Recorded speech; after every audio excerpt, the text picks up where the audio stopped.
Oui, alors je me rappelle, c'était ma grand-mère qui avait vu la petite annonce dans le journal, dans la Provence, le Provençal à l'époque, 96, et Jacques Martin recherchait un peu la nouvelle relève de la télévision. C'était un style nouvelle star, on va dire, avant l'heure, quoi. Voilà, c'était un télécrochet en fait, mais à la place de chanter, on présentait, on animait. Donc j'ai postulé pour ce casting, pour ce rendez-vous, et puis j'ai été convoqué chez Jacques Martin Productions à l'époque, au Théâtre de l'Empire, où j'ai pu rencontrer toute l'équipe là déjà.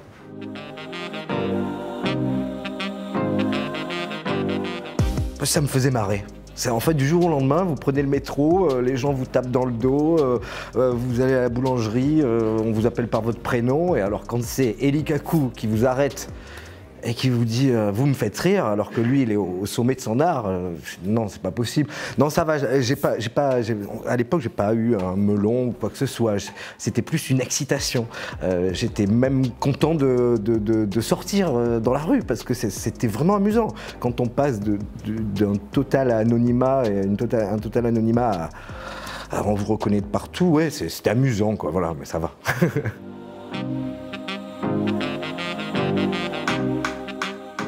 C'était magique parce que je découvrais déjà Paris, le Paris de la nuit, et puis je rencontrais des personnes que d'habitude je regardais à la télé.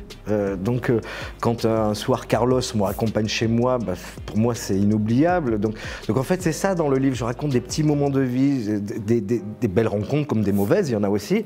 Mais parmi les belles, et il y a beaucoup plus de belles heureusement, voilà, il y a Carlos, il y a Bobby Farrell effectivement de Boney M. Alors lui carrément on avait passé la soirée à papoter, c'était au Queen, on était assis, alors il parlait en anglais, je parlais en français, il me racontait que sa famille lui manquait, je racontais que moi aussi la mienne me manquait, et puis on a fini, il pleurait dans mes bras, et puis quand on s'est quitté, il m'a dit « I'm your daddy cool ».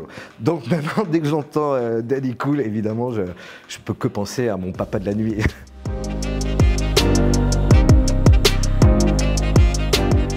Pareil, hein, au début des années 2000, elle fait son retour au Grand Rex.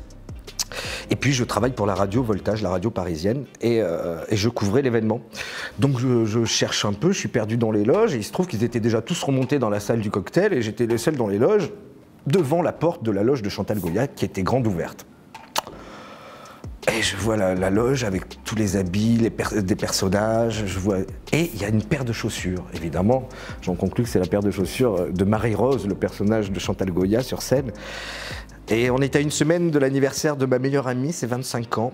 Il faut dire que je suis rentré dans la loge, j'ai pris le soulier magique, je l'ai volé en quelque sorte, un peu comme on pourrait voler le Graal hein, ou la chaussure de Cendrillon, et je l'ai offert à ma meilleure amie pour ses 25 ans.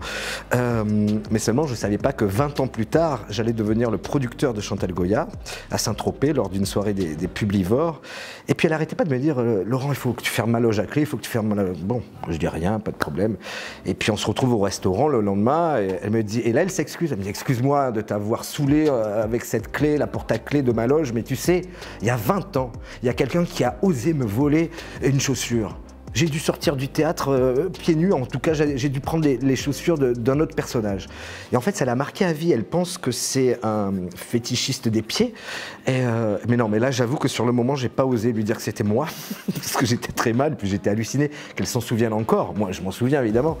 Mais voilà, donc alors j'ai demandé à ma meilleure amie si elle avait encore le soulier, elle n'a pas retrouvé après tous ces déménagements, sinon je lui aurais rendu son soulier 20 ans après, mais elle connaît l'histoire, voilà. Maintenant, on s'en amuse.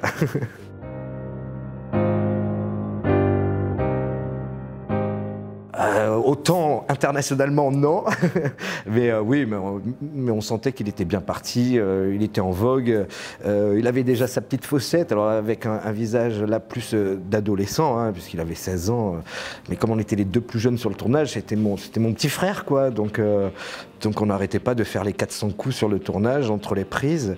On est toujours en contact et je suis fier de son parcours, et c'est bien. Et puis voilà, il ira encore plus loin.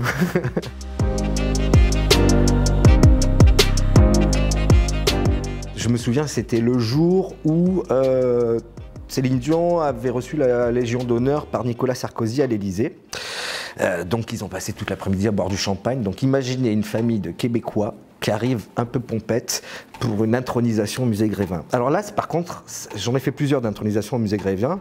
Une intronisation, c'est vraiment quand on montre la statue à la star et qu'elle rentre dans le musée. Voilà, c'est vraiment c'est un adoubement. Et à ce moment-là, j'en deviens le parrain. Celui qui intronise la personne devient le parrain de la statue et de l'artiste. Donc je suis très fier d'être le parrain de Céline Dion et de René, vous imaginez. Mais gros souvenir, parce que ayant fait plusieurs intronisations au musée Grévin, c'est la première fois où la mairie de Paris bloquait les grands boulevards. C'était à l'américaine, c'était vraiment la star mondiale qui venait. Donc ça faisait monter la pression quand même. Les journalistes étaient parqués, je dis bien parqués à l'étage, parce que toute la salle du théâtre était remplie par toute la famille. Je me souviens d'avoir demandé aux enfants de Céline Dion, alors tu préfères quoi, la statue ou ta vraie maman? Il m'avait dit la statue, au moins elle parle pas. Je trouve ça tellement mignon, on se rend pas compte que sa mère c'est la star mondiale. Mais surtout pendant le cocktail, à la fin, René est venu me voir et il a beaucoup apprécié l'intronisation, et pour me remercier, il m'a invité au concert, il m'a demandé si je voulais venir. J'ai dit bah oui, je n'allais pas dire non à René sur une invitation d'un concert de Céline Dion. Mais lui, quand il invite, c'est-à-dire que je me suis retrouvé à Bercy, assis à côté de René, en train de regarder Céline, quoi. Donc voilà, je suis le parrain de Céline et de René.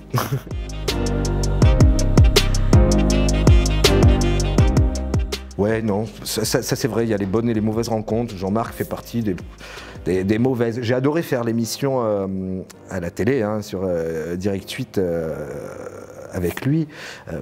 Parce que j'aime le direct, et puis j'aime la télévision. Après, c'est le principal intéressé qui est très autoritaire, décevant, enfin, voilà. Ce que je veux dire, c'est que quand vous êtes avec un Ruquier fera toujours la place à ses chroniqueurs, et avec Morandini, c'est l'inverse. Si vous avez un peu de popularité, il y a de la jalousie.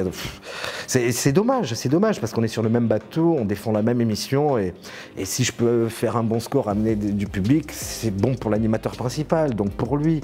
Donc il y avait des petites guerres comme ça que je trouve dommage, quoi.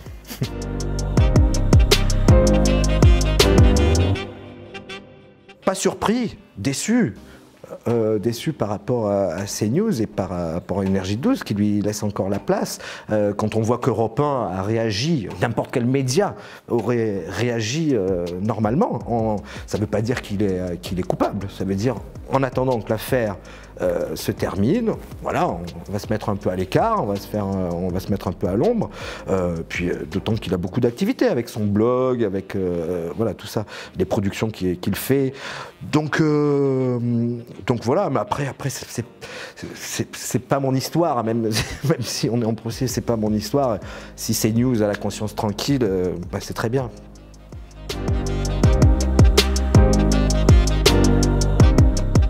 Cyril, j'étais son attaché de presse à l'époque où je travaillais avec Sylvia Bonhomme, donc chez Moteur, c'est une grande maison d'attachés de presse.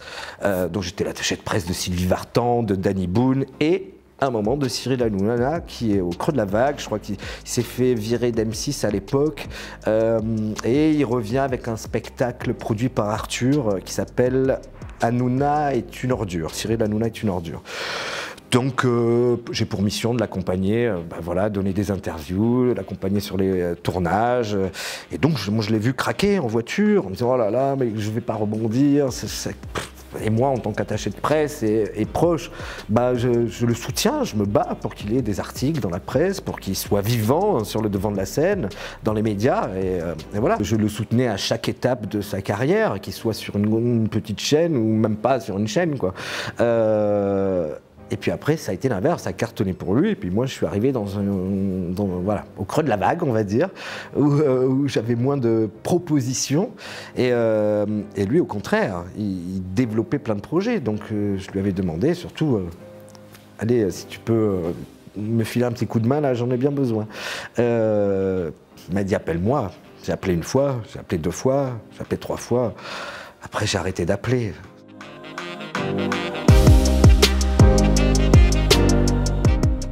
Oui, exactement. Mais après, je me dis, en fait, je pensais que on pouvait s'entraider parfois, mais non, je pense que vraiment le milieu de la télé, des fois. Mais bon, heureusement, il n'y a pas que des mauvais garçons et qu'il y a des belles personnes aussi dans ce milieu.